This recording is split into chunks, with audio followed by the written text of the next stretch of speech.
The summer of 2003 was a memorable one for London Wasps, reigning Parker Pen Challenge Cup winners and Zurich Premiership champions. With a brand new season just around the corner, surely another double would be out of the question. We were very excited, having had such success the year before, winning the championship against Gloucester the year before, and then going in to the season we'd had about 5-6 new players had come in who Warren Gatland had brought in. Tim Payne stepped forward, Johnny O'Connor, Pete Richards, and all these players then were top first-team players, and it gave us real depth for the rest of the season, that they'd done it earlier on, and we could then rest players later on in the season who, let's say the England boys, and know that we'd get a job done. Well, we was very keen to build on our grand final success the year before against Gloucester. The performance we put in that day was by far the best of the season. We really hit our straps on that day, and the challenge was for us was to get possibly a group of, at the start of the season, lesser known, not as experienced, in some people's eyes less talented players, up to the standard of what we'd finished the season, the previous season.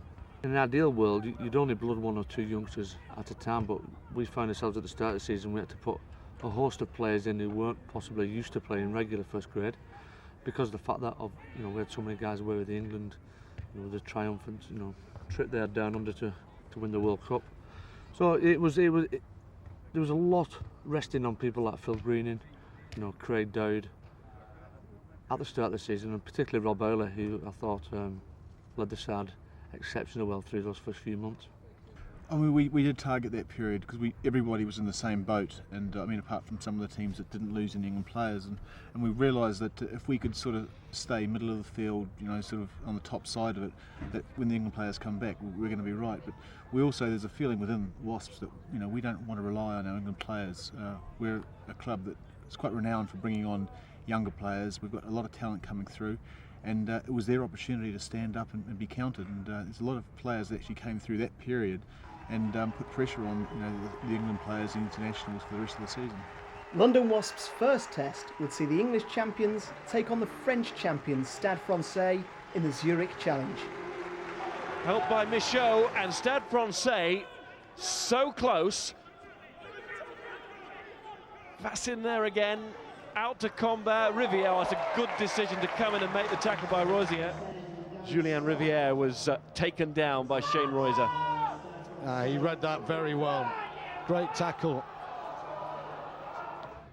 Critical here. Here's Reuser. He's got to step in and hit the man there, because when you roll on, you'll see Stade Francais have got men outside. They're coming into vision. It was 2 against nothing. A great decision. Out to Skrela. Great hands there from Stade Francais. In goes Riviere once more. And again, the London Wasps defence was stretched, but up to it. And the game here has burst into life. Out from Vassy. Oh, it's stolen. Chance for a breakaway now. It's Richards. Does he have all the pace? He does. He's powering on.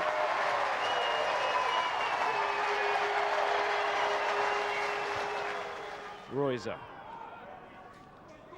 He's building this attack, though, from Wasps. Inching ever closer. Voice, he's put his foot down now. That's fine play from Tom Voice. Could have gone right. Reuser would have been free. Still might happen, though. Voice has it. Oh, it will happen. Van Gisbergen.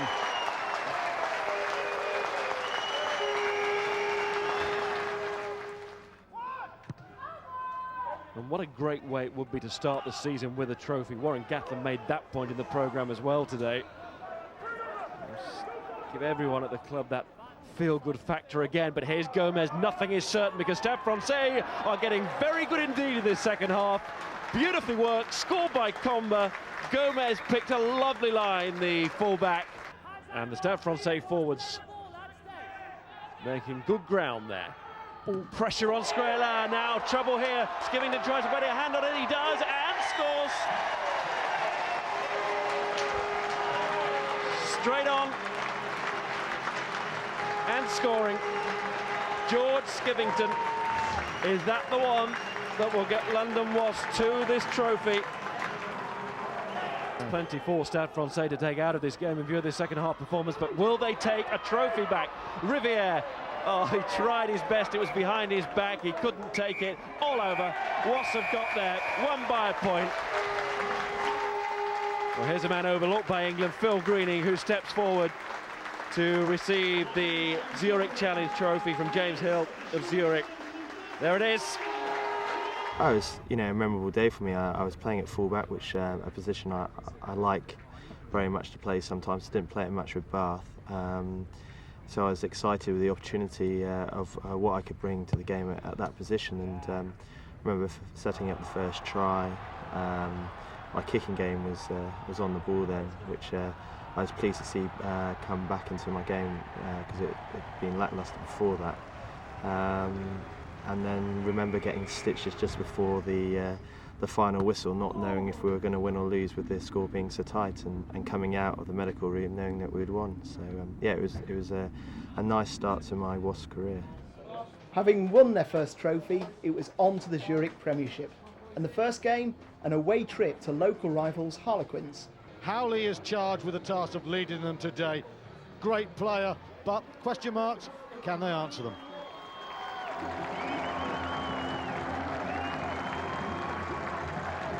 It's London Wasps with a significant weight advantage, Stuart. Yeah, they have, and it surprises me a little bit because the likes of Greening certainly lose weight compared to Leota. They're a pretty mobile pack as well as a big one. Chip with some voice, so it's an awkward bounce, and it's fallen for Royser. And Royser tried to turn it back to Voice, which he does, and he scores. The new boy has done it. But Royser thinks he's going there. The cover tackle is back from Keogh, but Voice in the right place at the right time. Looked very good in the warm-up against Stade Francais. He's had a dream start in the Premiership. One of the best number 9 still in world rugby. Here comes Greening, and there is Howley. Oh, the door was wide open. Should finish this one off. Greening again. They do. Or do they? Now, did he ground the ball? So the decision will be revealed. And Ben Willis did enough. Burke comes in fast and hard. This is Mile, and there are men on this side screaming for the ball. Paul Burke goes crossfield with the kick. Sanderson to climb, Diprose to climb. Monya's got it. What a score just before half-time. Ugo Monya. Dowd and Co are going to attack this scrum. That's good from Diprose. Diprose with those lovely hands to get the ball away, and here they go. Chasing up the field with real pace, and they're trying to get back at Ray, and they can't. Harder's there too. The centre's there, ripping London Wasps open, courtesy of that skill from Diprose. In goes Willis. Diprose has got it again. What a counter-attack this is. Big handoff comes in from Sanderson, and they're going to score! Wasps are not out of this one. They showed their ability last year, but we talked before about the importance of Delalio, and sometimes they just go at the fringes. They need to tighten up now. Referee judging there that number 8, Clark, brought it back in. This is Waters, couldn't get the pass in. Down off Harder. Oh, he didn't go forward though, and here's Royser! Royser chases on, he's got great pace. It's Monya and Royser. Royser gets the ball, he's in control there. He's got downward pressure, he's in control every way you want. That is a try, and it's a good finish from the Wasps right wing. It's a good finish. Well, his job is just to set that up for Paul Burke to smash it down. And the job of Willis is to find his moment. Oh, he goes a little chip through. Oh, that's good play from Burke. And they're really moving here. It's Ray to Monya. Unbelievable. This is quite a Houdini act from the Harlequins. They were the only team that beat us twice the previous season. We lost away and at home against them, so we wanted to try and put that and rectify that. And we started really well in that game, and we were up, and we looked as though we were cruising, and things looked really comfortable. And then they scored just before half time, and in the second half, Monya, I think, scored again. He got a couple of tries, and we never really got back into it. And So very, very disappointed. You know, particularly to lose the first game. It was 2 seasons in a row we've lost opening games of the season, and with the World Cup players away, it was really, you know, for us the emphasis was trying to have a good start to the season, and unfortunately it didn't happen. Harlequins 33 points, Wasps 27. Not the ideal start to the Premiership campaign, but next up their first home game and Leeds Tykes. With Wasps ahead 9 points to 0, Leeds clawed their way back into the game when Liam Botham fed his fellow centre Dan Scarborough, who ran in by the posts. At half-time, Wasps led 9 points to 7, and early in the second half, typical aggression from Wasps led to their first try. Hodge fed the ball out wide, only for Rob Howley to intercept for an easy score. With the Van Gisbergen conversion, Wasps led 16 points to 7.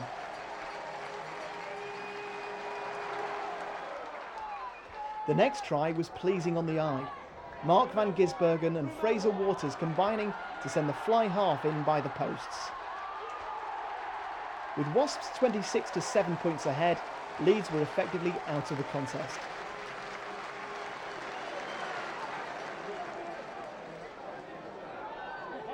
After 33 minutes, the former Bristol scrum half Peter Richards replaced Rob Howley, and he was soon on the score sheet to close out the game.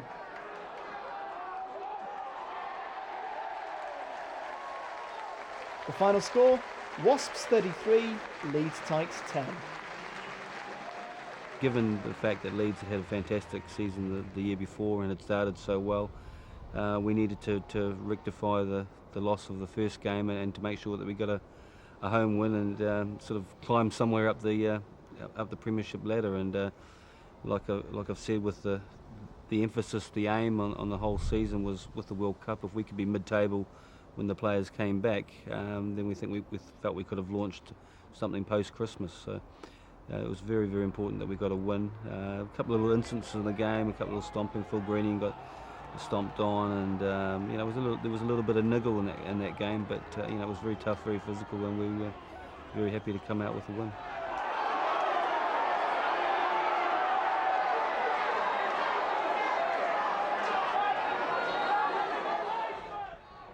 The next trip, away at Franklin's Gardens and Northampton Saints. Richards. Van Gisbergen, Aaron Lee, great line from Aaron Lee. The step, Beale is beaten. Who's there? Johnny O'Connor. O'Connor will finish this one for Wasps. Great first score.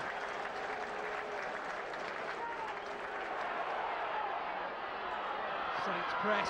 Tron with a crossfield kick. Rayhana's there. Rayhana with a step. Rayhana with a fend.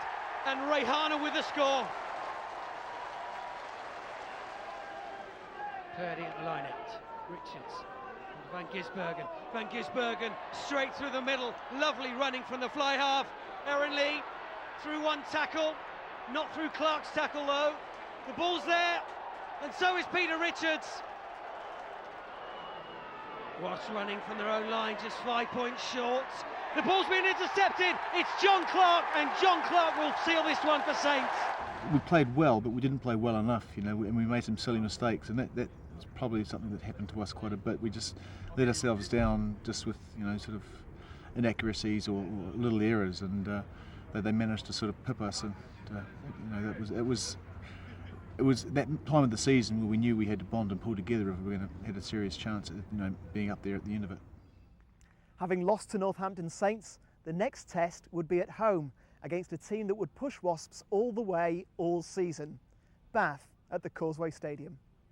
I remember being at full-back, and I knew it was my first game against Bath, and you know, I was going to have a bit of rib tickling from the opposition, and I think first memory was a high ball going up, and it caught me half in the shade and half in the sunlight, and I think I dropped it, and it went on to lead to score a try, and kind of my head sunk straight away, but realised that, you know, I had to lift it again and go back at them, and we kept it very close. We unfortunately let in a couple of soft tries, and it only came down to, fortunately, one penalty at the end of the game to separate the two sides. I mean, that was the first game we came against Bath, and it's pretty much the style that they were playing was basics, just grinding the opposition down and taking the points when they're on offer. And funnily enough, that's how we lost the game. It was two silly penalties that sort of, in the dying minutes of the game, I think it was the last act of the game when Simon Shaw killed the ball. I mean, it was after about sort of 10 phases, and we defended really, really well, and they weren't going to score, and unfortunately it was a 50-50 call from Simon's part, and they stepped up and kicked the 3 points, which was, at home, and it was very disheartening for us. But I'm not blaming Simon, because before that there were 3 penalties that, and I think I gave one of them away, that sort of put us in that predicament. When you're in that part of the field and the opposition take their points, then it's not easy. You get the feeling it will be a pumped-up Wasps today. But if they create the chances, do they have the ability to kill sides off like they were doing towards the end of last season when they had that powerful surge towards the Premiership crown? The home supporters desire a big yes to that question. Will they get it?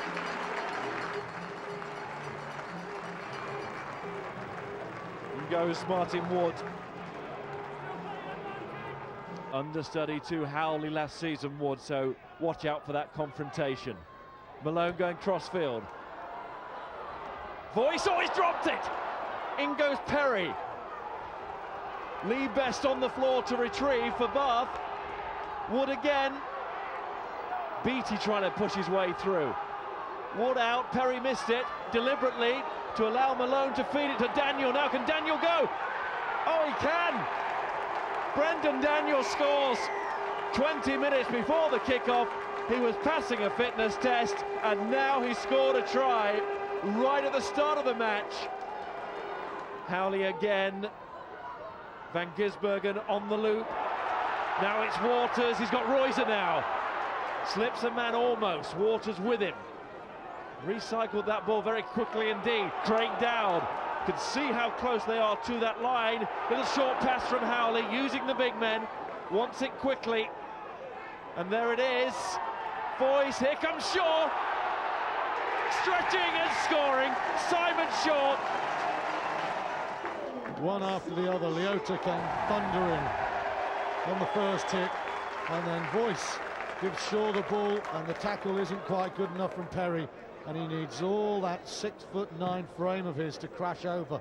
The tackle's made, but it's not decisive, and the stretch just gets to the line. What a great stretch that was from Shaw, under pressure from the tackle.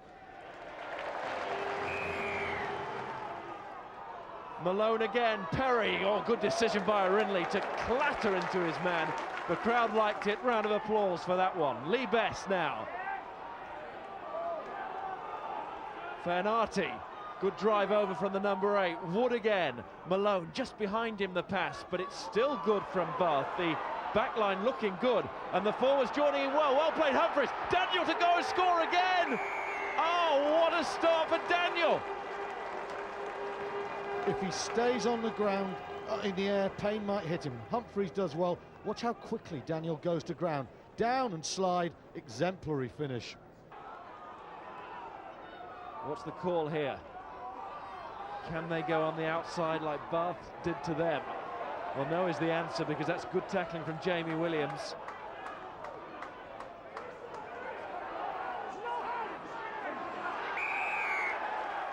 Here's a hard kick for Van Gisbergen. Oh, he's made it look ridiculously easy.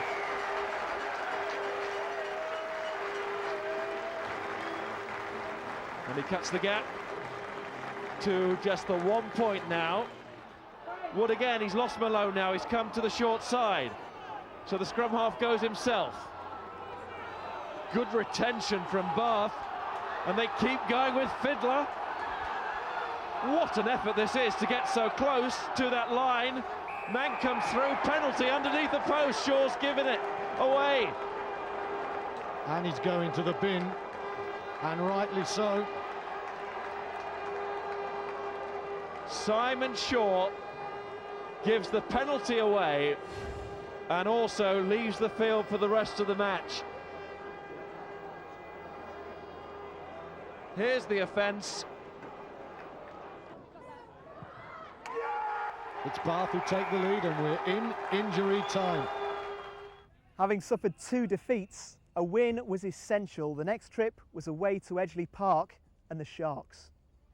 Although we didn't have the best of starts, I thought one of the most crucial games was probably the Sale Sharks game away. We'd lost 3 of our first 4 games. The pressure was on. We'd had a successful season the year before. Everyone was writing us off, saying that without the England guys, we were struggling. And to the fair play to the team, they went up there, got an amazing away win, got a bonus point. I really think that gave us the momentum for the rest of the season. And then when the England guys came back, it all sort of folded into place. It was a huge turning point. I remember vividly Warren at the beginning of the week was all quite a little bit depressed as a coaching team, and it was quite a daunting prospect of going up to Sale. And Warren said, well, if we go up there and we get a point out of the game, we'll be pleased. And at the end of the game we came away with 5 points, so it was a result beyond our wildest expectations really. And our defence that night was very aggressive. I remember the opening 20 minutes were some of the Sale forwards taking the ball up, and they were met in really uncompromising hits from our defence around the fringes, and then obviously the finishing from Fraser and some of the spectacular tries we scored, led to a great night. And once more, the ball is there for the scrum half out of Van Gisbergen. It's given to Fraser Waters, and Waters has scored. Another free kick, and taken quickly by Howley. Now, was he checked? Well, it may not matter, because here comes John Rudd. Well controlled by Rudd. Oh, he's flicked it back inside to Waters to score again in that corner. Howley. Van Gisbergen. All Wasps so far. Greening. Waters again. It's a hat-trick in half an hour for the Wasps centre. It's Walsh. Van Straten. Sale needs something quickly, and Bond might be the man to provide it. Into the corner he goes. Howley, Van Gisbergen, he's got Shaw outside. Oh, that's good strong work from Simon Shaw. Looks inside, Van Gisbergen again, on to Rudd, and they're going to get a bonus point try. And they're playing like champions tonight. Confidence restored, it was back to the Causeway Stadium and London Irish. A tight game, 5 penalties apiece, and the one deciding try scored by Wasps after Rob Howley got to Mark Mapletoft. Fraser Waters alert to the options. Shane Royser coming from depth, and his finish too fast for the Irish defence. 16-3 down at the half. Irish rallied to 16-15 courtesy of Mapletoft, but Wasps closed the deal with 2 penalties from Mark Van Gisbergen, who from Irish's point of view was a right pain in the neck all afternoon. This wasn't quite a try in the end, but at 22-15 Wasps are now up to 5th, Irish down to 7th. The end of October, and the next trip was to Vicarage Road, the home of Saracens. Andy Good's first half penalty, their only contribution to the score sheet against Wasps. Well, take nothing away from the team who are starting to look like the Premiership's defending champions. Wasps were OK, but Saracens were rubbish. Tom Voice will scarcely score a softer try if he lives to be 100. Well, defence was Saracens' glaring weakness last season, and it's a problem they do not seem to have solved this season either. Voice again finding room to spare, also finding Fraser Waters in support, and Waters of late no stranger to finding the try line. Well, Wasps have now won 3 on the bounce, 42-3 it finished. Delalio, Worsty, Abbott, Lucy all to come back. The rest of you have been warned. An emphatic victory against Saracens, and the next game would be Newcastle Falcons at home. Here is Greening, there's some space, which is being exploited by John Rudd. It's going to be a try under the posts. The winger made it look so easy. Options for Wasps here. Richards looked like crossing, but the referee says play on. Oh, slippery from Richards. Could he go all the way? Pops it up. Craig down on hand. Controversial. Newcastle trailing. But it's going to be a penalty, and Walder wants to take this one quickly. So elusive. Oh, that's brilliant from Walder. Vivian's on hand. Newcastle are coming back. The Falcons now with the grunt up front, working their way towards this Wasps line. And they're making a good fist of it, driving their way over. The referee has a look, he's happy, Newcastle are ecstatic. The Falcons with possession, Walder, Godman, and he's thrown it straight at Roiser, who was waiting to pounce. Stevenson's trying to hunt him down, but not for long. Shane Roiser. Oh, that's important for Wasps. Walder, Noon cuts a lovely line. Wonderful. Here is Stevenson. Stevenson goes on the outside, dismisses Van Gisbergen. Raw pace. Van Gisbergen, it's such an important strike, and the flags are raised. Didn't play particularly well that day, but it was just getting a roll on and getting some confidence, 4 in a row for us. And the team was starting to believe in themselves again, and it was just noticeable from the start of the season to sort of 3, 4 or 6 games into it that you know, the tempo and the pace was starting to pick up. We knew the players were coming back from the World Cup, they weren't going to be too far away, and so yeah, that Newcastle game at home was pretty vital for us, and just securing and cementing our position, you know, towards the top of the table. The next game, and always a test, Leicester Tigers at Welford Road. Cromfeld at the back of that line-out, just 5 metres short now. Leicester driving this one on. This is the Leicester we know. Richards at the back, he peels off, and he's there. The opening score. Ellis, Pears onto Skinner. He goes back inside, but it's quick ball for Leicester. Pears again. Healy. Gibson, very quick hands from the centre. Here's Cromfeld. Chips ahead, meant for Baxter. And the winger's there. It's 18-9 to Leicester. Wasps really pressing now. It's with Waters. A little gap for Waters. Just held up short. Just a metre in it now. Wasps trying to secure that ball again. Howley's there. He looked blind. He's gone that way. Van Gisbergen, Denny, and he's in at the corner. For me, that was, I think, the first game where I felt we were beaten by a better team on the day, and I'd take nothing away from the Tigers. They played exceptionally well that day. Austin Healy played at fullback, played really well. Ramiro Pez, I thought, played quite well at out half and kicked for them some crucial goals. And yeah, for us, we'd left a few players out, made a few changes. We'd gone up there, and quite frankly, I think Leicester thoroughly deserved to win that game. And you know, we were beaten, even though by a side that deserved to win, and just, I think, it gave us an opportunity just to take stock of where we were, and we just had to refocus and think about concentrating on the rest of the season. After a convincing victory in the Powergen Cup against Bristol Shoguns, the next game in the Zurich Premiership would see 2 huge rivals battle it out: the Causeway Stadium and London Wasps versus Gloucester. Here comes Robert Howley and his team.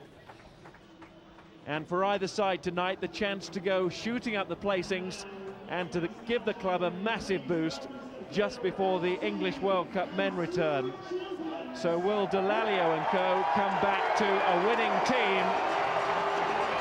Certainly the home supporters hope so, and they make quite a noise. It's the first one. Crouch and hold. Haven't heard the final warning from referee Rowden yet to either side as far as the yellow card is concerned. Here's Locke off the base of that scrum, and then joining in the ruck, Howley to Clark. Good double tackle there from Gloucester. I've got to say, the tackling has been absolutely first-rate tonight. Van Gisbergen with a chip taken by Waters. That has broken the defence open for the first time tonight.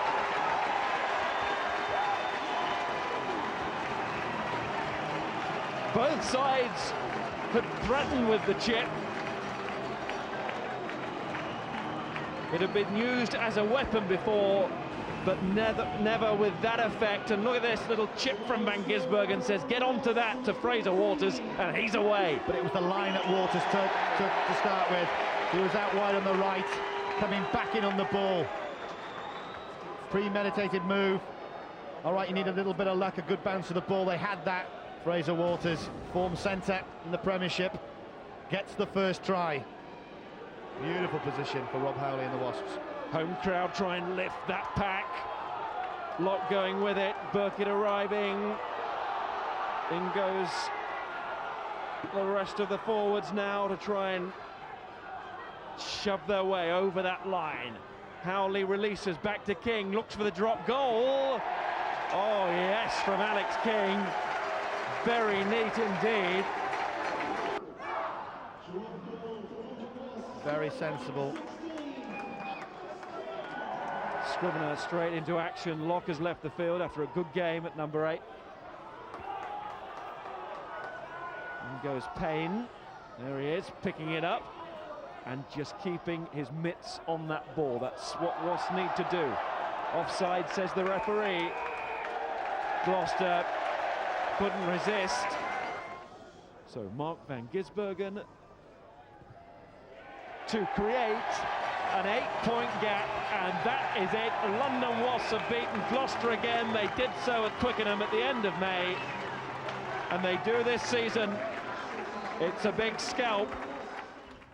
While all this domestic action was going on, several members of the Wasps squad were over in Australia winning the Rugby World Cup. Wasps' next game, 7 days after the World Cup final, saw Lawrence Dallaglio and Johnny Wilkinson parade the Webb Ellis Trophy in front of an ecstatic public. Well, listen, I mean, we were focused on one thing, and that was winning the World Cup with England. And you know, we had a fantastic time in Australia, but all the Wasps guys and all the other players from all the other clubs were very conscious of what was going on back home. You know, you're always looking on the web at sort of whatever time of the morning it was in Australia, saying, you know, how did Wasps get on? And you know, we knew it was going to be tough, but you know, those guys who were here playing for Wasps week in, week out during the World Cup, you know, the focus wasn't really on them. You know, and it must have been quite a difficult thing to do, but they were sowing the seeds, you know, building the foundations for the season. I think if you notice when we came back from the World Cup, you know, myself and Josh Lucy, who virtually played every game during the competition, were given an extra week's rest. Guys like Simon Shaw, Stuart Abbott, you know, Joe Worsley, who hadn't necessarily played as much rugby during the World Cup, you know, they wanted to go straight back into it. And that Newcastle game, the first game back, there was all the hubbub of the World Cup. You know, myself and Johnny on the pitch. Newcastle had a sellout crowd. You know, it's still a very, very important game for us to win. It was a real shock. I mean, being in Sydney, it being weather like this now, I've been on the beach surfing on the Sunday after the final, just sober up and then get the plane journey home. And then 6 days later, I was in Newcastle. It was a Saturday. Wind was it was horizontal wind with rain and even a bit of sleet. Maybe it was freezing cold. The pitch was knackered because the groundsman had put the wrong fertiliser down or something. So it was a bit of a shock to be back, but we won. And I kind of got the feeling as soon as I got back that the guys had been successful while we'd been away, and they were still really keen for it. Howley again, just popping it off, using the big men. Within range of that line now as they try and strike. Shipped along the line, little final pass on to Boyce. Does he get it down? The referee has given it. It's Tom Boyce, and that is marvellous retention of the ball by London Wasps. A team try in the truest sense, finished off by winger Boyce. And there was no doubt. 14 phases of rugby. They've controlled the ball from the kickoff. That is fantastic. Tyone's down on the floor injured. Here's Walder for Newcastle. And he's taken by Logan. He's got some space here. Kenny Logan beating the first man and finding Abbott. Little chip on from Abbott. Oh, if he can control this, it's still with Wasps. Waters nearly had it. It's loose again. Driven on. Steve Lation in a good position. It's not quite there. They have another go. Will Green arrives to add his weight, the tight head prop. Now it's Howley having a dart. And away Newcastle! Just short again. They rumble forward and get that score. Their second of the half. And London Wasps use their power. They've got to try and keep their hands on the ball. They don't want to kick it away. Archer, third spell at the club. Now there is the faulted pass. There's nobody around in front of May. That's good ball inside to Gollings. He's got tremendous pace. He's skating away. Oh, good score. May is aware he doesn't have the pace, but it's a well-timed pass. And Gollins, England's 7th player, he's got an abundance of it. And there's a chance for Waters to get it out to Logan, and Logan for his 2nd try. There is a video official today.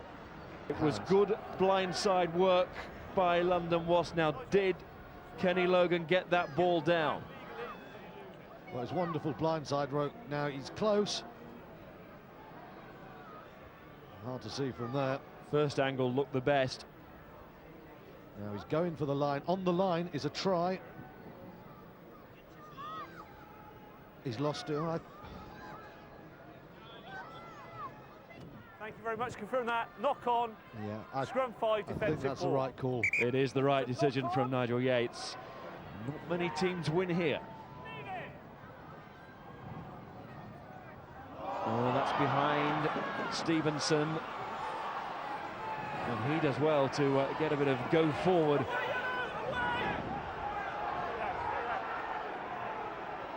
Gollings, Walder. This is May. Taken by Dowson. Now it's along the line from Thompson to Vivian. Back inside it goes. Oh, this is good hands. Beautiful hands. May's going to score. A quite superb try. Tom May gets another.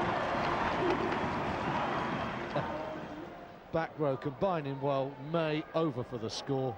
Fantastic stuff. But I think Steve Lation missed something. Beautiful play from Dowson. That final pass on to May, who now has a close-up of Walder. And the flags are up. 3 men up quickly to drive Worsley back. There's King, good ball off to Waters. He's got Voice outside, needs to time this. Voice has got it. Cuts back inside, gives it to Waters. This is beautiful play from London Wasps. Now they just need to go infield. Oh, there were 3 inside waiting. Richards, the reserve scrum half. Oh, he's through! He's going to snatch it! Richards to score! What a moment, what a try for London Wasps. Their bravery and skill is rewarded. A brilliant try. Waters and Voice combined. Look at the angle of support from Waters, in tight there. And Peter Richards, he's been so effective. He's had Rob Howley's place at times this season. Sniping, sees half a gap. Bang, he's through, and he's got a fend. And that is a very fine score. Great finish from the scrum half. The little dummy, Walder's out the way. And it's Ben Gollins. He will not enjoy that. That is a terrible attempt at a tackle from the fullback. Had to make that, and Richards strode through. What a comeback. That's a fantastic try for Wasps. Thought for one moment their chance had gone when they had support inside after Voice and Waters had done so well to work the opportunity, and that is a good kick by Van Gisbergen. And now Newcastle need to do something dramatic themselves. But they kept their composure, and look at that from Richards. Then the missed tackle, and he's away. After 2 successful Heineken Cup games, Perpignan at home and Calvisano away, it was into the Christmas period, and Saracens at home in the Zurich Premiership. 2 sides having contrasting seasons today, the champions motoring and looking for maximum points from the fixture as Sarries put up little resistance. Graham Simmons describes the action. Well, frankly, it was a pasting. Saracens' defence woeful as Josh Lucy filled his boots. We did wonder at the time if releasing Tane Randell to the New Zealand Barbarians England game was a smart idea, but then again, Saracens would have needed rather more than Tane Randell to hang on to Wasps. Aola Erinley wrapped things up for the Insects with their 5th try, 41-0. And frankly, Saracens lucky to score nothing. Well, one London derby was quickly followed by another as Wasps went to Irish. 20,000 there to see 2nd play 3rd. And O'Connor juggles with the ball but manages to retrieve that. That's well played by the Irishman, who's starting to stake a claim now for higher honours. Greening has joined the back line, he finds Voice, and Voice now has taken on Mapletoft and left him behind. Cuts back inside. Oh, there's a man inside as well, Will Green, and he couldn't find him. And still trouble here, picked up by Burkitt, and it's scored now. What a mess the Irish defence was. He's low to it, you can see there. It's a mistake from Bob Casey, and it is opposite number who is over for the score. Should have been cleared. Good start to the season for them. They've had a good first half of the season, but they've had a bad first half against Wasps here. Richards, King. Oh, that's good break from volley. And still, lovely angle, Voice, all the way. What a beautiful try. London Wasps have played some magnificent rugby over the past few weeks. It's a real treat, this try. That's a bad missed tackle, but volley shows the merits of having two open sides on the pitch. The awareness then of Voice, he's a left wing, he's found his way into midfield because he sees the available space, and volley, so alert, lovely little overhead ball, and Voice, he's got the speed to go. But frankly, it's a bad missed tackle there. Poor volley just blasted his way through, didn't he, that midfield. And Alex King sneaks that one over to make it 17-0. Hoadley from Strudwick's pass. Now it's Edwards. Then Roach, the former Saracens man. Back it goes for Mapletop. Goes for the drop goal. Has he done it? Oh, yes! Mark Mapletop. Howley short. Dowd stopped again. What brave defence this is. They're throwing bodies at Wasps.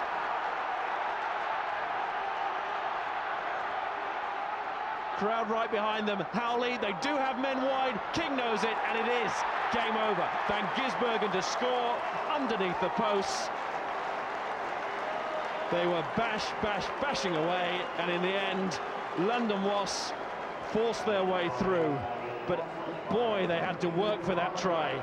And King neatly adds the 2 points.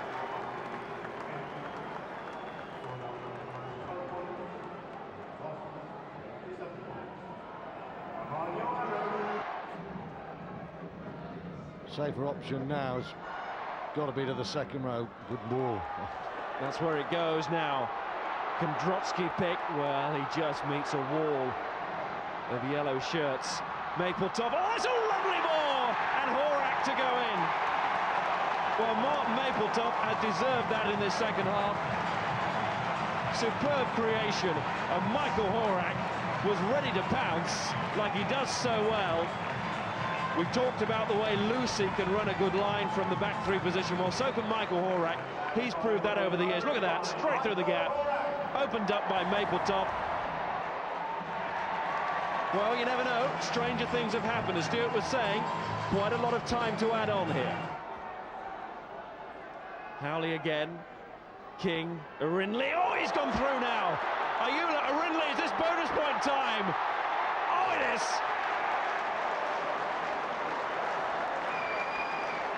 What about that one? Superb angle, comes off Mapletop, and I think it's Strudwick says no thank you, and then the step off the left. And for big guy, Miles, that's something. And Horak scored at one end, and wow. And Edwards gamely tried to make the tackle, but he was ploughing the field, wasn't he? Well, he got a nice view of his rear, but that's all he got as Arinley crosses the line. We've had some fantastic scores in the last couple of minutes. A beauty from London Irish, and then a very important bonus point score for Wasps. The Wasps picked up in the new year where they left off in the old one, Sale and Jason Robinson notwithstanding. Lawrence Delalio among the scorers. Thought about giving it to Rob Howley, but in the end decided he was long enough to do the job himself. Well, 12-0 down, Sale needed some urgent impetus. They got it from Chris Jones. Not exactly rock-solid defence from Wasps, but credit Jones for notching up another trademark try. Well, Wasps have now won 5 out of 5 in the Premiership as they hunt down Bath. The two sides meet in 4 weeks' time at the recreation ground. Immovable objects and irresistible forces. Equally irresistible Simon Shaw, who with a little help from Josh Lucy, wrapped up a 26-10 win for London Wasps.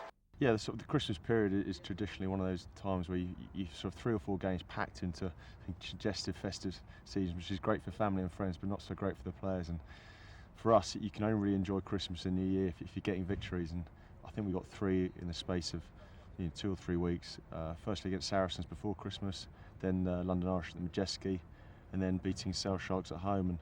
And once you get wins back to back, you suddenly get those points as bonus points, and you start challenging in the top 3, and therefore you can start thinking about trophies at the end of the season. After a brief hiatus for the Heineken Cup, which saw 4 pool games back to back, it was off to the Rec and a game against our top of the table rivals, Bath.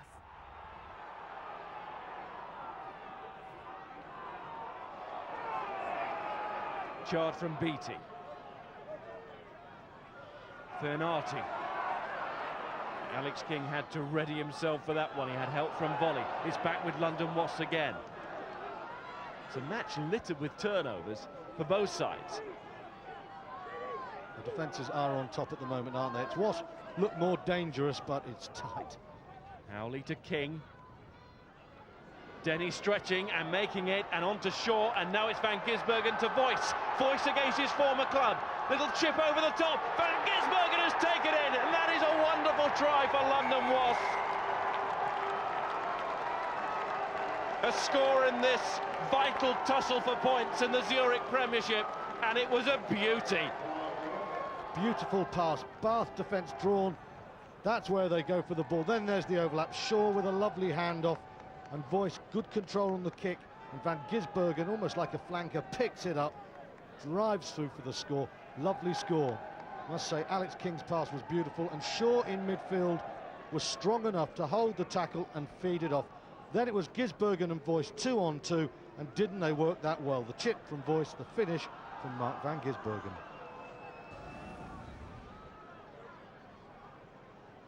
He tries to finish again with the conversion, which he gets.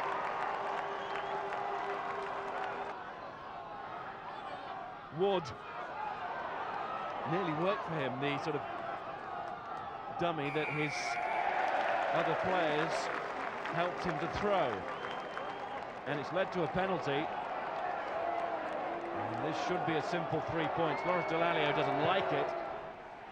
That's a very useful 3 points right on the stroke of half-time. Different complexion to it now. London Wasps deserve their lead, but it's a slender one. 4 points the difference.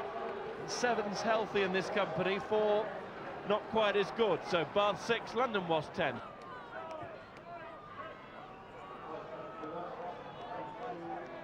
Lucy's going to fall back. And Van Gisbergen has gone off.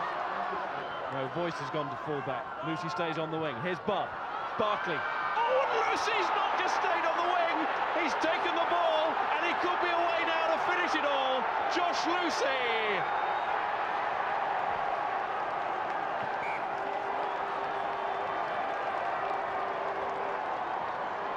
But the referee is coming back. It's because the line out is knocked forward there by Simon Shaw, and Bath, well, they go for one play, that is no advantage, and it is still alive. Well, off Shaw was a knock-on, and the referee, who went with Lucy to give the try, then called the play back. The Bath game away from home, having lost to them during the World Cup period and lost by a point, a couple of silly penalties that were given away towards the end of the game, and Bath winning 2019, this was very, very crucial. I think just for confidence and morale, and we knew that they were at the top of the table at that stage and had been having a great season, and it became a very, very, I think for us that week was a real sort of catalyst for going on. We'd been away to Perpignan, we'd played at Perpignan on the Sunday, had gone down there and travelled and had a great win in the last pool game of the Heineken Cup. And then 6 days later we had to travel away to Bath, and it was a very, very tough, very, very physical game.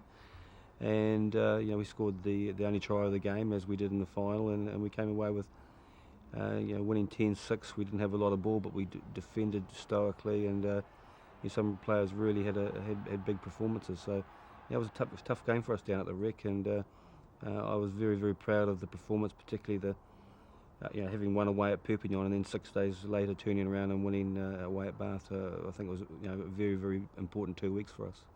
After that attritional match against Bath, the next game will be another away trip, this time up the M1 against struggling Rotherham. Howley, Peter Richards, a long pass out to Waters.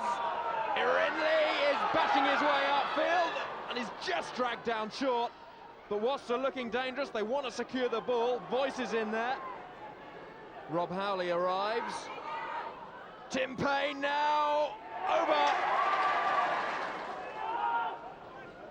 Richards, little show, dismissing the tackling. Oh, lovely running from Richards. Brilliant. Harrison being hunted down by Wasps, but the ball comes back to Benson, and the wide pass has been seen by Howley. It's going to be a straight run to the line for the scrum half. Richards dinks that one over. Charlie Harrison goes back, but Voice and Richards are after Harrison, and this is trouble for Rotherham. And Richards has his second. Rotherham will not give up, and they are getting pretty close to this Wasps try line, and now driving their way over.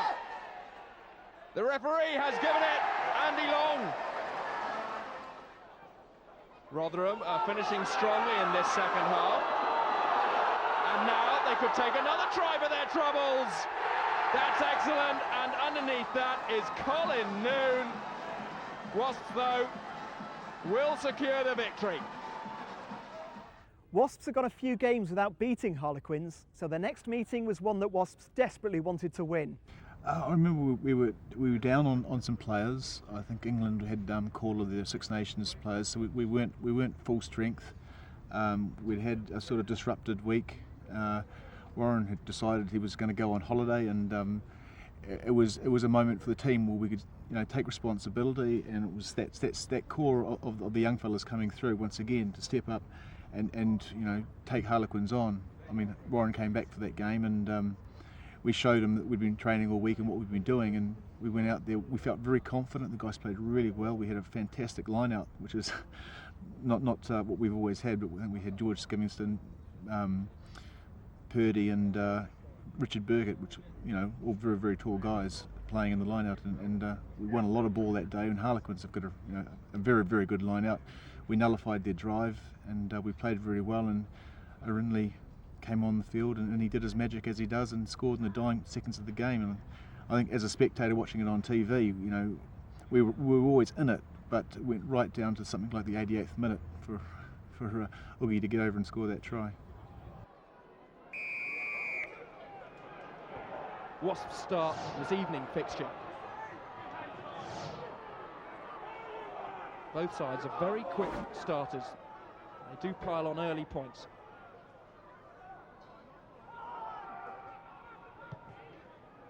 First clearance then, and successful. Nicely done by Andy Dunn.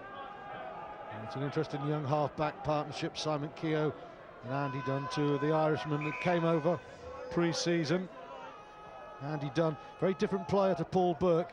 Burke, I think Wasps were delighted that he's out tonight because of his excellent tactical kicking, so Dunn will need to really up his game in that department. Good line out for Wasps. Peter Richards takes it up, and he's very physical. Doesn't mind crashing it up the middle, and Wasps want this quick ball, but they're not going to get it. That's pretty unorthodox play from Peter Richards at 10 there. Excellent line-out work, though, isn't it? Skivington does well, and then Richards confronts his opposite number. Andy Dunn steamrolled. He just about held his man, but Richards will challenge all evening. The referee says play on, and Harlequins like the look at this. There's a break on. Monnier is out, and he's very, very quick. Harlequins are going to struggle to get any better start than that. Ugo Monnier. Gisbergen didn't get hold of that one, and this is Fuga picking his knees up. Oh, the collisions are huge tonight. Here's Fuga storming into attack, and how about that from Fraser Waters? He's a big hitting outside centre. Not to Howley. Richards spills that one forward. He wasn't under pressure. The unforced errors could be so crucial. Advantage being played to Harlequins.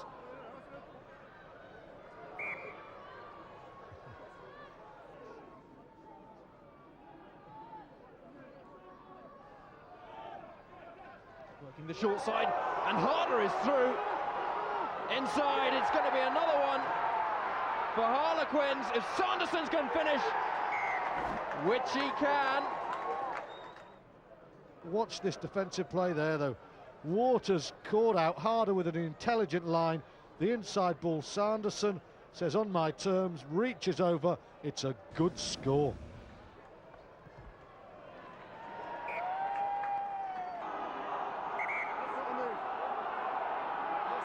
I sense that this is a good time to strike. Less than 10 minutes before half-time. The first part secured. Driven on now. Howley looking for an inside runner. It's Leota! Trevor Leota had the line at his mercy. Howley the inside flick, and Big Trev, juggler extraordinaire. Very hard there. Perhaps this is the angle.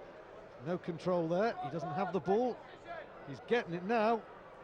I don't think he gets there, does he? I can hear you now, yes. Chris White just about to find out, as are the rest of us. The ball was knocked forward, it's not grounded, it's thrown 5. Wasp really must strike with a man extra. The line out working, and Harlequins, of course, going to 7 up front now, and Wasps will try and squeeze them. Getting the roll on, working their way towards the try line. Such an important part of the game now. Wasps still driving. Referee checking. Well, surely that's a try. It's tight, but it's not over. Mark van Gisbergen will be disappointed. 1 from 3 for him. Hit the post. But he'll be disappointed because they're the sort of kicks that he does have a habit of getting. Central position. Wasps get it back, and Richards now with a little snipe. Good running from Wasps. And Gisbergen, who converts his own score. There is the half-time whistle. The Harlequins led right from the off, but Wasps have come right back into this match.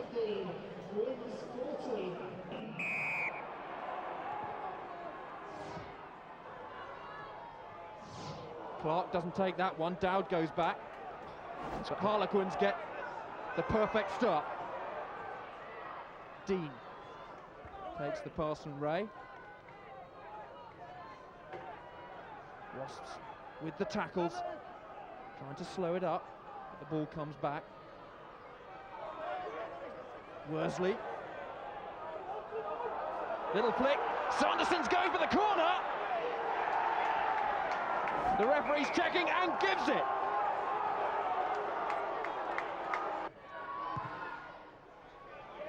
Done. Oh yes, that is quality. This game is far from over. Dowd. Leota there as well.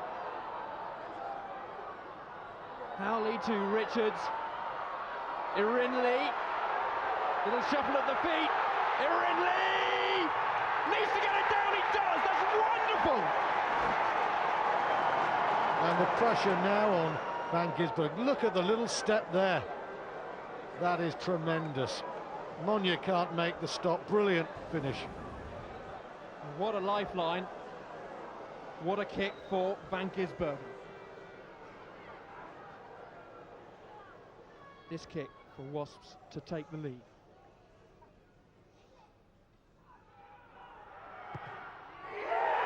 The crowd love it. Van Gisbergen loves it. At the death, Wasps have stolen this match. Next, it was a break from the Zurich Premiership and on to the Power Gen Cup against unfancied 250-1 outsiders Pertemps Bees. That was a big lesson for us in the season. Really, we were totally honest at the end of the game that they came and they beat us fair and square. We didn't prepare well that week. There was a poor attitude in training, and there was a poor attitude in the day of the game, and and a very, very poor performance on the field. That doesn't take anything away from Pertinence Bees. They harried us, they rushed us, and we didn't take our chances in the first half. We had plenty of chances, we didn't take them, and I've got no complaints that day. And a few of us who were lucky to play on in games for the rest of the season were lucky. A few players, weren't selected again for that performance. So, it was a bad day at the office for Wasps, and something which we make sure will never happen again as we're involved. But Wasps no more than 2 metres out. If they can recycle it quickly, they'll have a try. Back it comes now.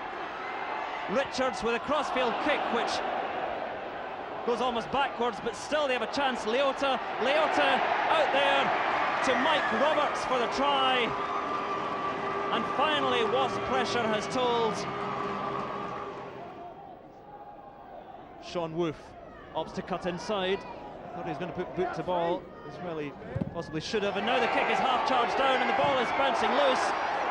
And the try is given. It was Stuart Abbott who finally got his hands on the ball. Taking the same route, just trying to suck in the Birmingham defence, and now they can move it. This is Rudd cutting infield, and again just shrugging off a tackle or two. Birmingham have to make their first tackles pay, but they're not going to, and straight through the gap is George Skivington for the try, for Wasps' third try, and the Birmingham defence is just starting to crumble. Kiwi referee, there were some tired bodies already in the Birmingham side. Cute play though, sets the backline free, and this is Nabarro straight through the gap, and he has men outside him. If he can ship the pass out, he's got plenty of support. This is Baxter for the line, and Baxter for the try, and Birmingham strike back in style. Still they recycle it. Another chance, another option for Mark Woodrow. This time it's the kick for the corner, cleverly disguised. Nabarro's after it. If it bounces well, but he slips. Wasps survive, but the ball goes loose, and the try is given. And it's the replacement, Aaron Takarangi, who has scored for Birmingham. And it's carried on ever further by Tom Rees. Billion finds support outside him in the line, and Irinley picks it up deftly and thunders towards the line, and Ayula Irinley, there's no stopping the man. Over he goes for the try, and that's what Ayula Irinley does best. 17 stone plus of sheer muscle, and Wasps are back in control.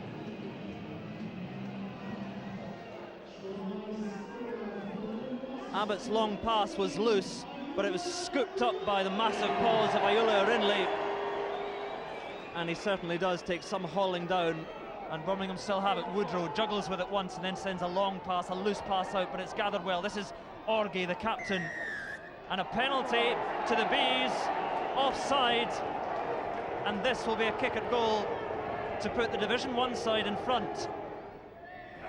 Mark Woodrow pops it forward, he's picking up the tee again, he knows it's good. The touch judges' flags are raised, and Mark Woodrow is bludgeoning Wasps at the moment, but Birmingham are keeping them pegged back, and Birmingham are happy to see Wasps just about on their own try line. And again the pass is loose, and the try is just about seized upon by Woodrow, but the ball was out. They'll come back to the scrum. Well, they won't, because that is that, and that is one of the great victories or great defeats, whichever way you look at it, in the history of the Cup. All credit to Birmingham. It was one of these sort of giant killer games. I think the odds were something horrendous against Birmingham winning the game, and again, I'd wanted to rest quite a few players, so it wasn't all of the first team out there, but it was an opportunity for some other players to step up. But the Pertemps Bees, they played exceptionally well. They gave us it was a fantastic game, and I think for me, I suppose the most disappointing thing afterwards, and I said to the players, and it's something that sticks in the memory after losing, was the opposition coach saying that it wasn't as hard as a game they'd played in Division 1, and it wasn't as physical, and he didn't really have a huge amount of respect for us. So I took that on the chin. It hurt a lot, and I made that comment to some of the players, and I think it hurt them. And you know, it was being knocked out of the cup was disappointing, because we would have had a semi-final away to Newcastle and maybe had another chance to go to Twickenham. So, but you know, in some ways it helped the season by not having to double up and have midweek games. But I take nothing away from Birmingham. They won the game and they deserved to win, and the best team won on the day. With the Six Nations underway, Wasps had the best part of a month to dwell on that result.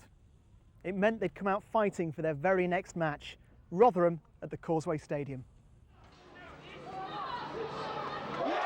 Rob Howley's quick reactions, snaffling the interception, and Rob Howley's fast footwork carrying 60 yards to the try line. 7 minutes gone, and Wasps 7 points up.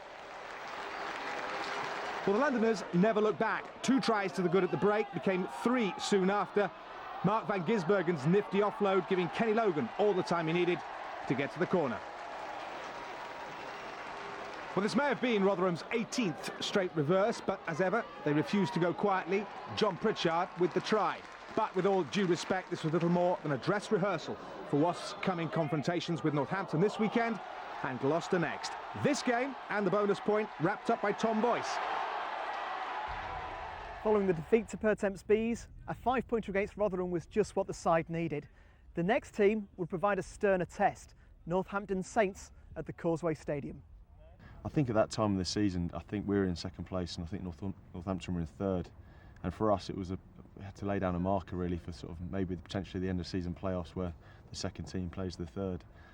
So it was a huge home victory for us really. You know, traditionally 2 big packs going head to head, and you know, our forwards played magnificently that day. Really set a platform for myself and from Rob, and you know, we got a great victory, and we knew we had to go into the European quarter-final the week later with the momentum, with a good victory. And that's exactly what we got. The champions welcomed back their England contingent, and one of them, Joe Worsley, got the try-scoring underway for the Insects. By contrast, Wayne Smith kept to the Saints side, who'd extended their winning run to 5 Premiership matches the previous week, but he was later forced to admit a big gulf between the teams. Will Green dotted down early in the second half. Well, the Saints were already 23-0 down when substitute Matt Dawson popped up in the midfield to help set up their only try. Number 13 of the season for Bruce Rayharner, who's closing in on Dominic Chapman's 6-year-old record of 17 in a campaign. Wasps have not been beaten in the league since November, and a 10th straight Premiership win was wrapped up 5 minutes from time when Tom Boyce latched onto a loose pass. Although Gloucester will have their say, as things stand, these 2 teams will be repeating this fixture next month in the Premiership semi-final. Encouraged by a place in the Heineken Cup semi-finals, the next game will be at Headingley and Leeds Tykes. And after an hour, it was the Tykes who were surprisingly in front after Colm Rigney was dragged over the line. But Gatland then got serious. Dowd, Lucy, Delalio, Shaw and Howley all entered the fray. 236 internationals between them and 1 World Cup win. Normal service resumed. 5 minutes later, Trevor Leota, with a little help from his friends, burrowed over the line for the winning score. Wasps had travelled to Dublin to take on Munster in the Heineken Cup semi-final, a game which they won. The next opponents in the Zurich Premiership were the team that Wasps had eliminated at the quarter-final stage and who were gunning for revenge. It was Gloucester at Kingsholm. Looking back at that Munster game, we threw everything we had into it. You know, we knew we had to win it, and we came away a little bit sorer than what we'd realised. And a few guys were rested for against Gloucester. I thought, you know, I was on a high and I wanted to play, but you know, the sort of half an hour before kick-off, I realised, you know, I wasn't quite there. My Achilles was absolutely killing me, and I couldn't power off on it. And we got behind on the scoreboard against Gloucester. I decided, you know, sort of with the medical staff that, you know, I couldn't do any damage, and I thought, you know, I wanted to get out there and play, and I thought, you know, there wouldn't be a problem getting out there. Obviously there was. I got out there and within 5 minutes I was stretched it off, which was a real downer for myself because, you know, 2 finals were only weeks away, and at that stage of the season I wasn't going to be involved. So, no, and also psychologically to lose that game, I mean, it really didn't matter. I don't think our heads were there anyway. Richards, Leota, show of the ball from Leota, We'll enjoyed that. Richards again. Referee again playing advantage to Gloucester. McRae from the long pass from Henry Paul, and once again Gloucester are going through the middle. Now is this Simpson-Daniels' moment? At last he's got it, and he will score. He's been so patient thus far. 13-0 up courtesy of this try. McRae bursting through, not for the first time. That Wasp midfield has been breached.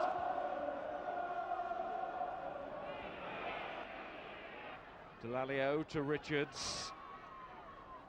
Here comes Van der Berg, must deal with this.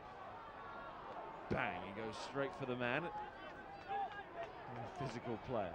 Gummersall to McRae, and Fraser Waters says thank you.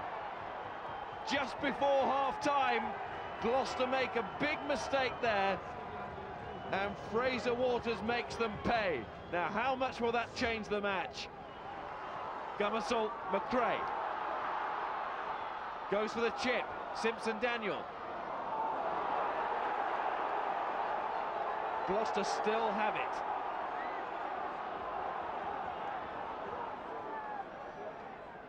Gummersall again. Again it's meant for Simpson-Daniel. Oh, and it's bouncing around in there. They can't touch it, they're offside, London Wasps. Now can Garvey finish it? See their side really on their game up front, they love it. Here's Fanalua, well taken by Fanalua, he's got Garvey outside. Very difficult man to put down, Garvey. Woodman. Paramore back inside that Wasp 22 and looking hungry again, Gloucester. Gummersall, Henry Paul. Fanalua, inside it goes, and Hazel! The crowd trying to lift Gloucester in defence here. But Howley, and then King, and it's tight, but it's a try. And it's Kenny Logan who scores for London Wasps. Well, maybe a little bit more than a consolation. If this kick goes over and Wasps succeed with that, thanks to Alex King, they surely can't win the match, but they might get themselves a bonus point here. Watch Robert Howley, 3-4-5, holds the man, King wide, and that is an absolute beautiful ball from Mark van Gisbergen, stepping in to make the space for Logan. Well-worked score. Very important, these margins now, as Alex King goes through. Denny's with him. Mark Denny's going. Simpson-Daniel, can he cut him off? Denny to score or not? Does he get it on the line? Simpson-Daniels cut him down. Now he's big, he's heavy. Does he get there in time? It's not conclusive from there, is it? It will lead to a point for London Wasps. 3 points behind, or they stay 3 points behind. If Wasps were to achieve the double, they needed to keep the pressure up in the Zurich Premiership. The next visitors to the Causeway Stadium were Leicester Tigers. Rob Howley, volley. Hands off Green! Howley again. Abbott is over! First try of the afternoon. Ellis waits. Another box kick. The ball goes back and it's a chance now for Leicester. It's Ollie Smith to go under the posts. Howley waits. Up goes the box kick. Lucy's underneath it. Well taken by Jordan Murphy. Lovely pass from Jordan Murphy. Jakob van der Verstegen tries to release Healy. Healy, it's 1-on-1. Healy to score. To take it, but Corey flicks it back, and now Jordan Murphy has been released. Fraser Waters is tracking back. He chips that one through. Erin Lee tries to tackle, but that was quite brilliantly taken by Harry Ellis. We had the mammoth game against Munster the week before, and as soon as we won that playing Gloucester away 6 days later, again in bad conditions, was always going to be a bit of a struggle. In hindsight, I think the coaching staff may have talked about putting out a weaker team or resting some guys, but we didn't, and it was a bit disappointing to lose that match. I mean, we got a bonus point there, but still we didn't play very well at all. And Viewers got injured, I got injured in that game, missed the game the week later, and then that performance was dire. But I think that's more of a mental drop-off than a huge Munster week. And then you're always going to have a bit of a layoff. You can't maintain those levels constantly throughout the season. We had to have a bit of a downside so we could pick it up again for the finals at the end of the year. So, for the second year running, Wasps had finished second in the Zurich Premiership table.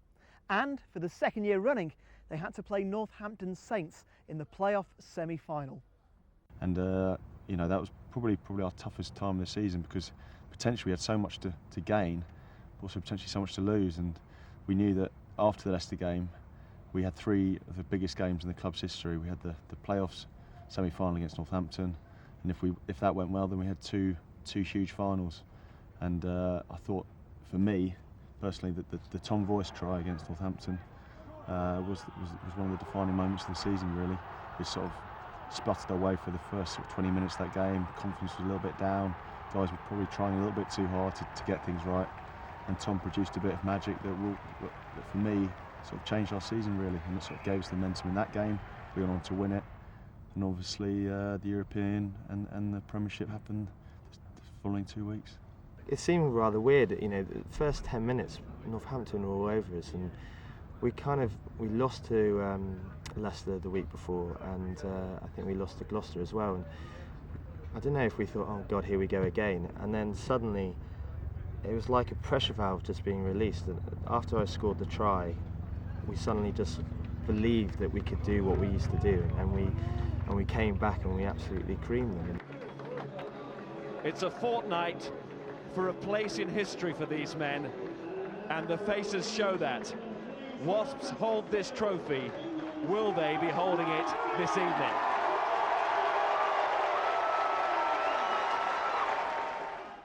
Should be Northampton ball, it is. Robinson, Rehana.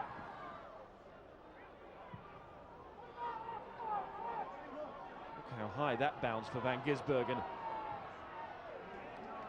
And there's Blowers waiting, and also Robinson. Leota. Howley. Voice. Now this is where he's very dangerous. Tom Voice takes on the last man. Oh, that is absolutely brilliant! Did he get it down? Tom Voice. Inside the first man, and then Rehana, he doesn't miss many. That is a magnificent break. Cohen, he does so well, but his pace takes him in. He could go, I think, possibly as cover all the way to the England tour to Australia and New Zealand. He'll definitely go to the Churchill Cup, if not that. So here we are, right on the Northampton line. We're as close as Wasps can be from a line out, and Delalio's come round the front. Shaw joins him. Big push and over. Now sort that one out.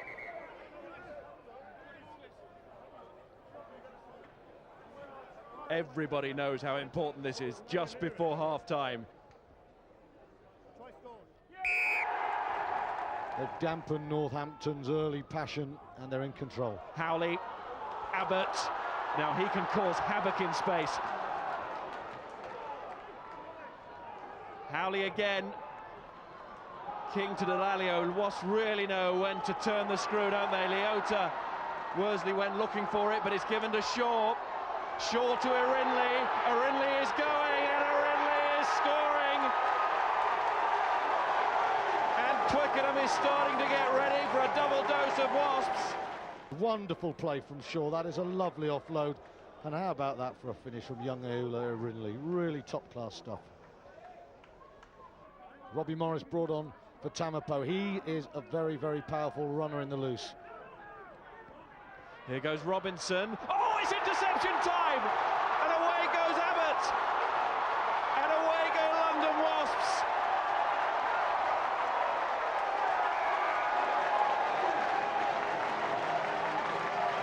That could be the killer blow. It's the Wasp bodies who give away the penalty.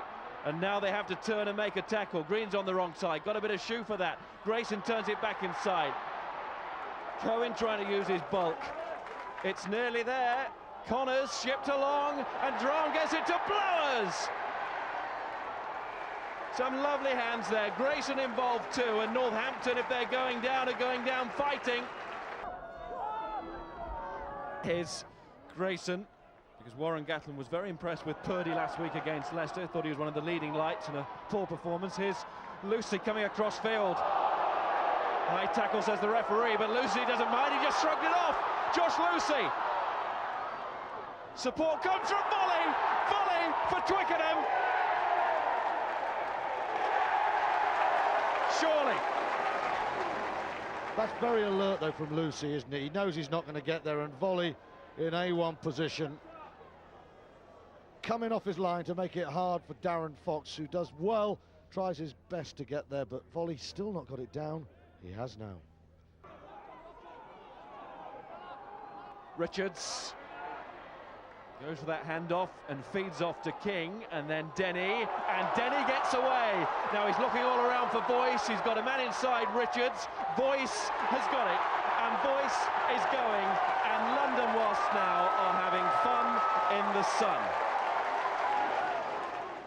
Now try and get this one away from the Wasps forwards. They've seen the backs have their fun. Now they want to reassert their dominance, and they're doing that. And Delalio is driving in there, and they're almost there, and they are. And it's Payne. Now that is a very appropriate score for Wasps supporters, because they know the importance of the job facing Tim Payne over the next fortnight. Grayson getting it out, and there's a chance here for a breakaway up that touchline, and that is a fine tackle from Van Gisbergen on Tucker. Drum again. Smith. Beale. Still Beale.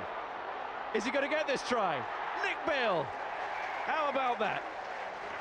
Richards, there's big space here. Voice really wants this try. Gives it to volley.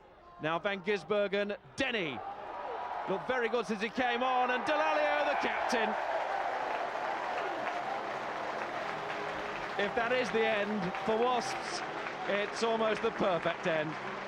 So, Wasps have made it to 2 consecutive Twickenham finals on 2 consecutive weekends. The first, the Heineken Cup final, the second, the Zurich Premiership final, and Bath. Yeah, we knew how tough that game was going to be. One, because Bath are an outstanding team. They played really well all season. They've been consistent, you know, and they wanted to win the championship. You know, that they've been at the top of the table all season, and they desperately wanted the silverware. Secondly, you know, 6 days beforehand, we played a European Cup final. It's very hard to say to guys, you know, don't go out and celebrate that. You know, don't go out and enjoy that moment. And you know, to back up from what was a physical game against Toulouse, you know, in 5 days against Bath, was always going to be very difficult. But in the back of our minds, we knew earlier on in the season that we'd beaten Perpignan away, and 5 days later we'd beaten Bath away, and we knew we had the ability to do it, and clearly we had the determination. We did make life very difficult for ourselves, I have to say, because you know, it's very hard to play against a quality side without the ball for such long periods of time. But you know, we just hung on in there. And eventually, you know, we got our rewards. And you know, we played badly, no doubt about it. Bath played well, but they played a limited game. I felt, you know, they came to play a certain way. They played that way very effectively, but ultimately they weren't able to win the match. You know, they won so much line-out ball, and they kicked for position, they kicked for territory all the time. And yet, on the few pieces of possession that we had, we were prepared to try and have a go and to try and run the ball. And you know, that ultimately got us the result we wanted. Tough game. Touch lucky, I guess, but you know, very enjoyable all the same, and you know, just hugely satisfying to complete you know, such a rare double in the space of 2 weeks. The Bath game was disappointing in terms of the line-out. I think Trevor was trying too hard, and that coupled with a few bad line-out calls really didn't help the line-out. Just went downhill after that. But bear that in mind, I've talked to some of the Bath guys. They spent 3 weeks analysing every single one of our lineouts, and then Steve Borthwick, they have probably the best guy in the country at doing that. Danny Kukoff's not too bad either.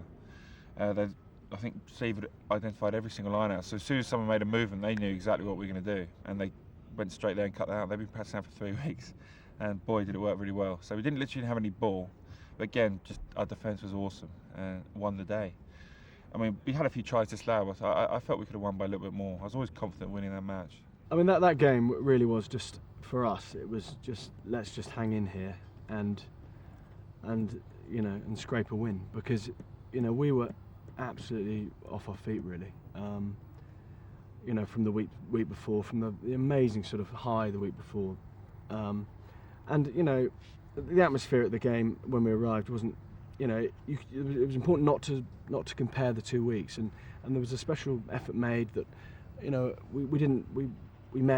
our build-up was completely different to the, which was good management from Warren, because, you know, the week before we all turned up in our suits and we got here, you know, a bit earlier, and we all went down. You know, the following week was a bit more low key, and, you know, we were in our t-shirts, and it was good actually to differentiate the weeks, and the story of the game again is just defence, really. I mean, Bath, you know, they had enough ball to win that game about 3 times over. So, but again, it's down to our defence. It's down to the commitment from all the players and everyone else. Is that, you know, you look after each other and look after the guy on your left, the guy on your right, and, you know, it was you know, we grabbed it with a great hit from volley on their 10, and then spilled ball, and Stuart went up on the left. So, you know, and even at the end of the game, I mean, everyone was there wasn't a lot of celebrating going on the pitch at the end of the game, because we were just absolutely knackered.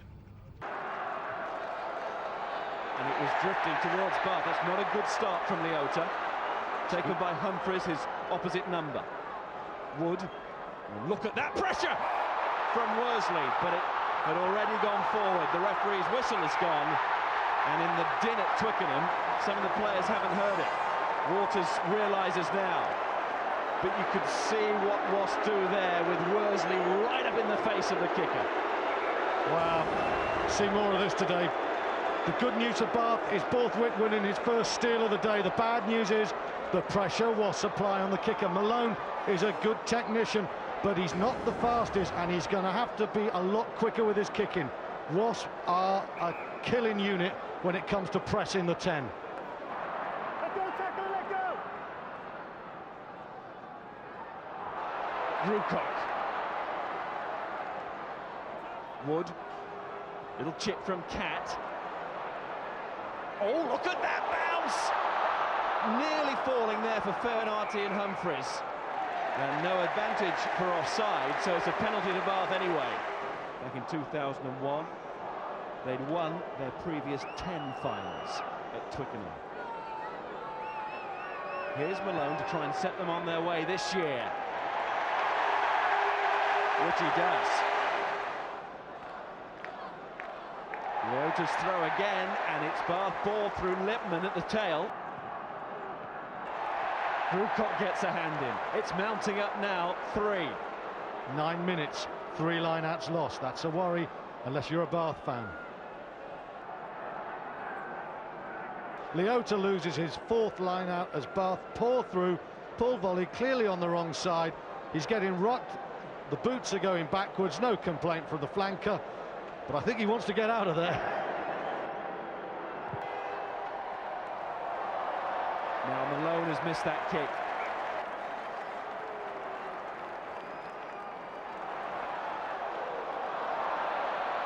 And the more it breaks up around the fringe, the more that Bath will scurry through and take it.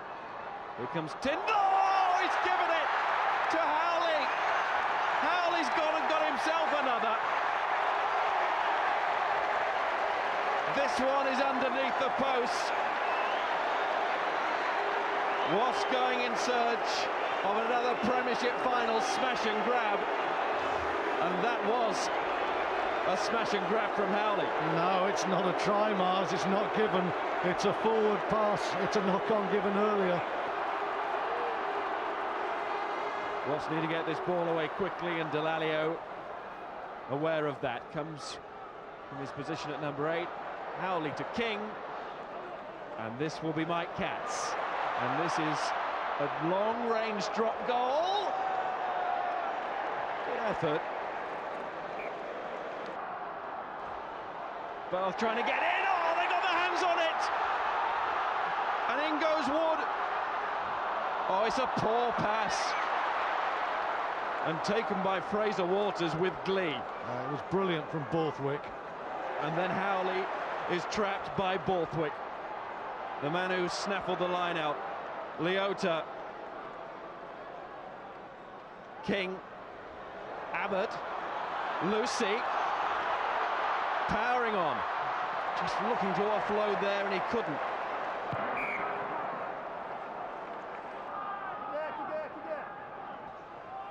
Howley to King, he's looking for the drop goal. And he has got it.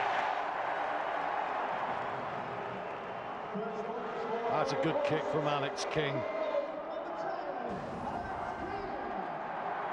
What's to come in this last half hour? Leota, and he's given away. Lipman's turn to take it. He's got to go. Wood back to Malone, who's going for the drop goal to try and cancel out Kings. He does.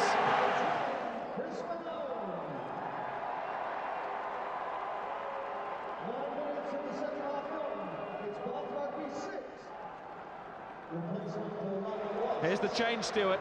It's Gotting, it's Ben Gotting for Trevor Leota. He's had a terrific season.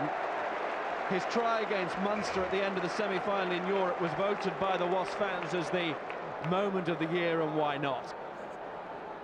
But today, Trevor Leota, for one reason or another, hasn't quite clicked with his forwards, and he's been replaced by Gotting.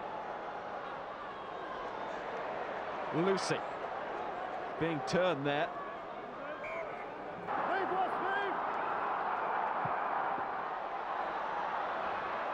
Cat's going for a drop goal. He had no space to get it away.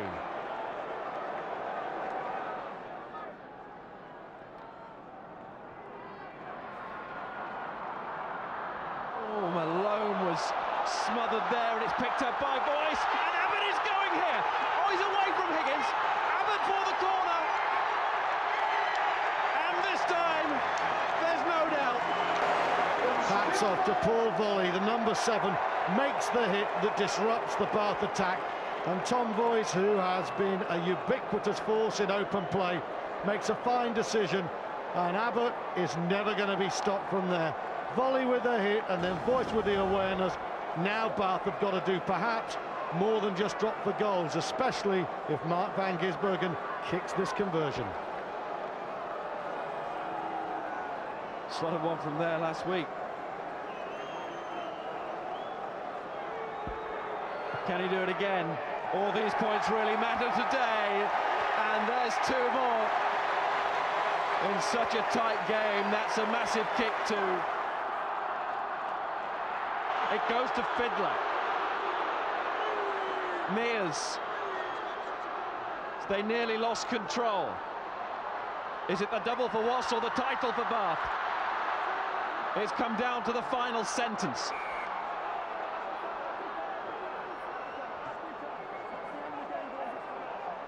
That's it! And what London Wasps have achieved is quite remarkable. In 6 days, they have completed the European and domestic double. It is an achievement to savour forever. They are a team to admire, as we saw in that second half. We've done it, man, we've done it. On the bounce, 2 years, 2 trophies, consecutive weeks, we've done it. Awesome, fantastic. What an amazing triumph this is, and they lift it together.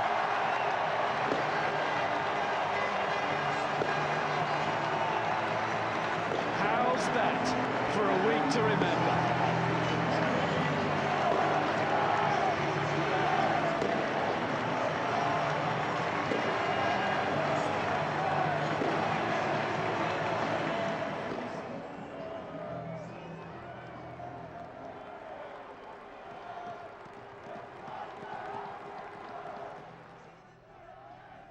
Once again, Wasps proved conclusively that above all, defence wins championships.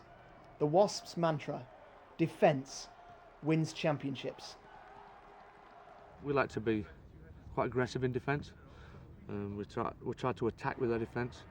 I think we found that we get a lot of interceptions and things like that from our defence. You know, we're actually trying to score tries when they've got the ball.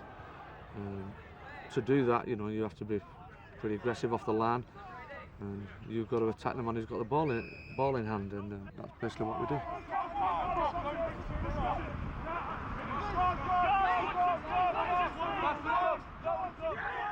It's very risky what we do, but the rewards are big. High risk, high reward.